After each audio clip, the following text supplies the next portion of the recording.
as after dissolution in water, the salt gives basic pH, it is evident that the salt is formed by a strong base and a weak acid for the following given salts: 3,4,4,3-HNO-NH or NH no strong acid plus weak base, 3,3-CH2 now HCHCO weak acid plus strong base, 3,4,3,4-CH2NH or CH2 weak acid plus weak base, to 3,3,2-Ca or HCO CaCO Ionic Equilibrium 44, weak acid plus strong base. But 3-CaCO is insoluble in water.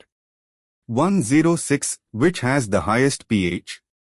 A. CH3 Cook, B. Na2CO3, C. NH4Cl, D. Nano3. We know that ammonium chloride is a salt of ammonium hydroxide and HCl. The answer is B.